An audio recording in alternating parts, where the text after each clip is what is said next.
Hello, beautiful people. Thanks for joining me. I hope you are having a wonderful Easter vacation. Yes, I am. You all know I have a lot of gay friends and everything, right? And I do not understand. Maybe because I'm 54, but I usually think of myself as very progressive. However, as progressive as I am, I'm going to ask you a question and I'm going to dive into the video. If I tattoo my entire body black and get myself an afro, does that allow me the right to identify as a black person? Because deep down, I am a black person. Let's not forget we have that issue with Rachel Dolezal. I mean, there's even a Netflix documentary about this woman because she identified with black. She lived her life. You know, she got her curls, everything. And she was trashed and ousted from society. You know, she was ousted, and her black kids as well. She and her black kids were completely ostracized from society. You know, so, but it's okay for Hillary Hayward Thomas, also known as Hilaria Baldwin. How do you say pepino, cucumber? It's okay for her to call herself Spanish. We're not talking about that she's Spanish or anything like that. She was culturally appropriating Spain. She did exactly the same thing as Rachel Dolezal, and yet nobody's talking about it. This is the hypocrisy of it all. We have Meghan Markle, and I'll tell you why Meghan Markle hates the United Kingdom. She does hate the United Kingdom because they made her feel black.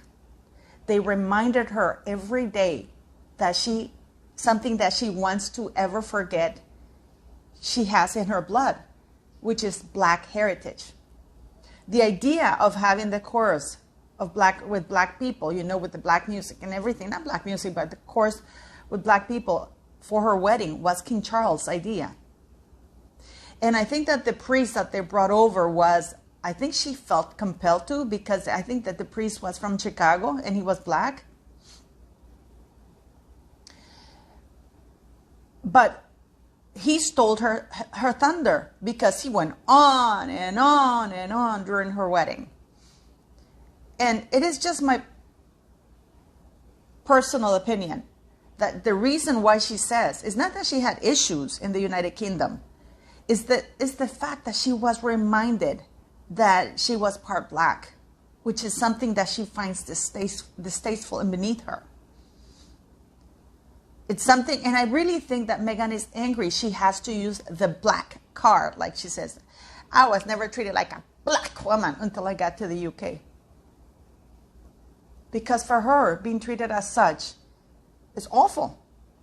Although she doesn't know what it means to be treated as a black woman, as she said very correctly. So I'm not understanding it. So this is just my opinion. And the reason that she hated the United Kingdom and Charles and the royal family was because of the fact that they celebrated her complete heritage, black and white. Can you imagine you trying to pass as white, as only white your entire life? And then you come to the monarchy and the first thing they know is like, wait a minute, she's biracial, great. But that's not great for her because she never ever wants to be reminded that she's also black. Meghan Markle, yeah, she had an option to two cultures because of her heritage, but she chose white. She chose white, and black people are angry about it or don't want to accept it, but that is a fact. So having said that, I've been hearing a lot about, I mean, what do you guys think about this? I've been hearing a lot about Dior replacing, I can't even say it, Dior replacing Johnny Depp.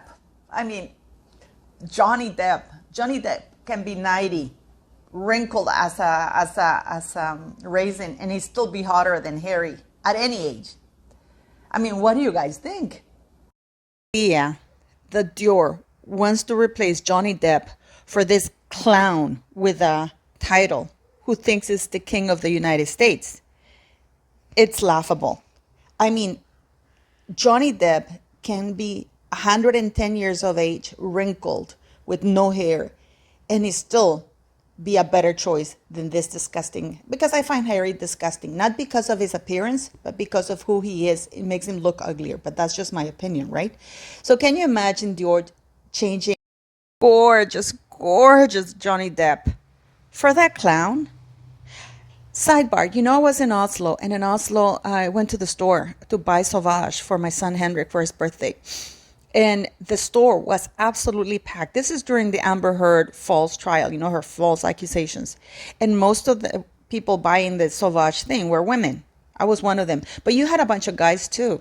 So the thought that Harry would replace this gorgeous, iconic man, because Johnny Depp is a man, like a real man, like a gentleman.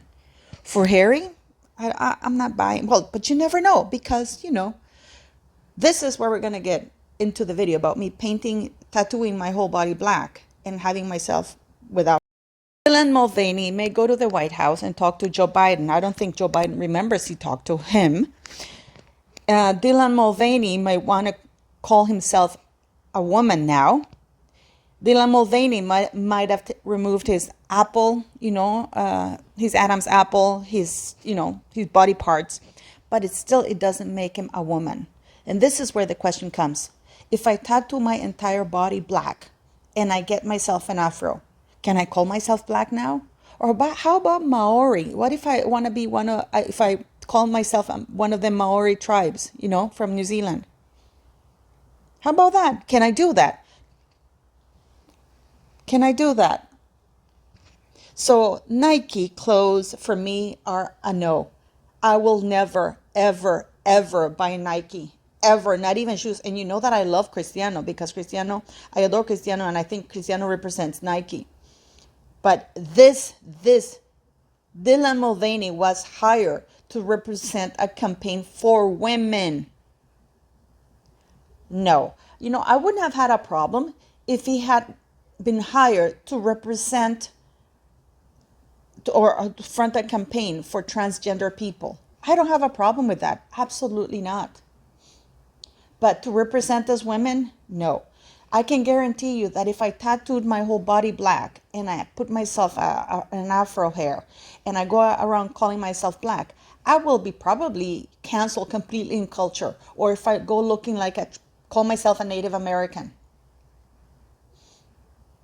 I will be absolutely ostracized, ridiculed, and everything else. Yet it's okay. He may remove his body parts. He may want to call himself a woman, but he's not one. And I'll tell you why right now. You said you're an EMT. You're responding to a health emergency. Biological male, somebody with a penis, is having a medical emergency. And they say to you, I think I'm having a miscarriage. Would you check them to see if they're having a miscarriage? Would you consider that a possibility for them?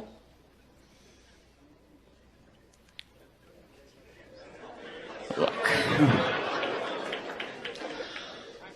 No. Sounds like we've established there are some people who, in principle, can get pregnant, and there are some people who can't. Lots of women can't get pregnant either. Yeah, but they're still of the nature to get pregnant. A person being born with one leg doesn't mean that now legs are on a spectrum, and we can't say anything at all about how many legs a person has. If a human is born without two legs, something went wrong. They were supposed to have that second leg. Same thing for a woman. A woman by her nature can get pregnant. A man by his nature never can. So if you meet a woman of childbearing age, say she's 28 years old, and she can't get pregnant, you know automatically that something has gone wrong. And she can go to the doctor and find out what that thing is, even if they can't fix it.